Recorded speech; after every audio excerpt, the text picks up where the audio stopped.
आदर्श विद्या मंदिरों द्वारा संचालित ऑनलाइन कक्षाओं में आप सभी भैया बहनों का हार्दिक अभिनंदन। मैं बलराम सैनी उच्च प्राथमिक आदर्श विद्या मंदिर महवा शहर, विषय विज्ञान, अध्याय 5 कोयला और पेट्रोलियम के बारे में मैंने पिछले वीडियो में कोयलों के बारे में बताया था। आज हम पेट्रोलियम के बारे में आपको पढ़ाने जा रहे हैं। सबसे पहले प्रकरण है पेट्रोलियम। पेट्रोलियम जो शब्द होता है, इसकी उत्पत्ति पेट्रा मीन्स चट्टान तथा ओलियम मीन्स होता है तेल, यानी कि क्योंकि ये ईंधन प्राकृतिक स्रोत से प्राप्त होते हैं जिसे पेट्रोलियम कहते हैं। अब है इसका उपयोग पेट्रोलियम के उपयोग में सबसे पहला है ईंधन के रूप में हम पेट्रोलियम का उपयोग करते हैं। हल्के स्वचालित वाहनों जैसे मोटर, साइकिलों, स्कूटरों और कारों में होता है।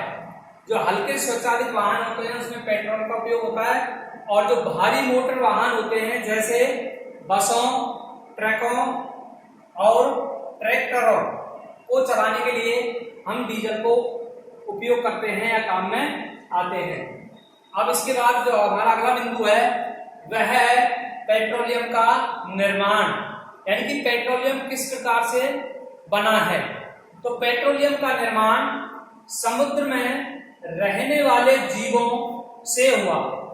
जब ये जीव मृत हुए, इनके शरीर समुद्र के पेंदे में जाकर जम गए और फिर रेत तथा मिट्टी की तहों या उनकी सतहों के द्वारा ढक गए। लाखों वर्षों में वायु की अनुपस्थिति और उच्च ताप और उच्च दाब ने मृत जीवों को पेट्रोलियम और प्राकृतिक गैसों में परिवर्तित कर दिया। इस प्रकार से पेट्रोलियम की उत्पत्ति हुई है। अब यहाँ हमने जो चित्र बनाया गया है, इस चित्र में बताया गया है कि जो पेट्रोलियम और गैस के भंडारों को दर्शाया गया है इस चित्र के अंदर, पेट्रोलियम और गैस के भंडारों को। तो इस चित्र में हम देख सकते हैं कि पेट्रोलियम और गैस की जो परत होती है वह जल की परत होती है, जल से ऊपर होती है। तो जल से ऊपर क्यों होती है पेट्रोलियम, तेल और गैस की परत? तो वो इसलिए होती है क्योंकि तेल और गैस जल से हल्के होते हैं, और हल्के होने के कारण ये उसमें मिश्रित नहीं होते हैं और ये अलग होते हैं। अब इसी प्रकार जो हमने इनकी जो खोज की है तेल के कुओं की, सबसे पहले विश्व का जो सबसे पहला तेल का कुआं था वह है पेंसिल्वेनिया, यह अमेरिका में है। और 1859 में सबसे पहले प्रवेदित यानी ड्रिल किया गया था। जो सबसे पहले तेल के कुओं की खोज हुई वह हुई, दोबारा सुन लें, पेनिसिल्वेनिया अमेरिका में 1859 में। इसकी खोज के 8 वर्ष बाद 1867 में दूसरा तेल का कुआं का पता लगा, और वह था 1867 में असम के माकूम नामक स्थान पर तेल का पता चला। इसी प्रकार हमारा देश भारत में भी तेल के अनेक भंडार हैं। वो है असम, गुजरात, बॉम्बे हाई और गोदावरी तथा कृष्णा नदियों के बेसिन में पाया जाता है। जो अब हमारा अगला बिंदु है वह है पेट्रोलियम का परिष्करण, यानी किस प्रकार से पेट्रोलियम का परिष्करण किया जाता है। पेट्रोलियम गहरे रंग का काला तेलीय द्रव होता है। यह गाढ़ा और तेलीय रंग का जो द्रव होता है उसमें काला, और इसकी जो गंध होती है वह अप्रिय होती है, क्योंकि इसमें विभिन्न संघटक होते हैं। अब क्या क्या संघटक होते हैं पेट्रोलियम के अंदर?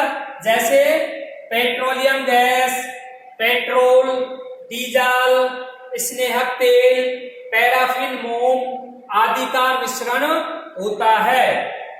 अब पेट्रोलियम किसे कहते हैं, इसकी परिभाषा है कि पेट्रोलियम के विभिन्न संघटकों या प्रभाजकों को पृथक करने का प्रक्रम परिष्करण कहलाता है। तो ये परिष्करण की परिभाषा है, पेट्रोलियम का परिष्करण। पुनः सुने पेट्रोलियम के परिष्करण की परिभाषा कि पेट्रोलियम के विभिन्न संघटकों अथवा प्रभाजकों को पृथक करने का प्रक्रम परिष्करण कहलाता है। अब इसके उपयोग हैं पेट्रोलियम के विभिन्न संघटक और उनके उपयोग, यानी कि कौन कौन से संघटक हैं वो हमने अभी आपको बताए हैं। अब उन संघटकों के उपयोग है। सबसे पहला उपयोग है एलपीजी, यानी कि जो संघटक है वो है एलपीजी।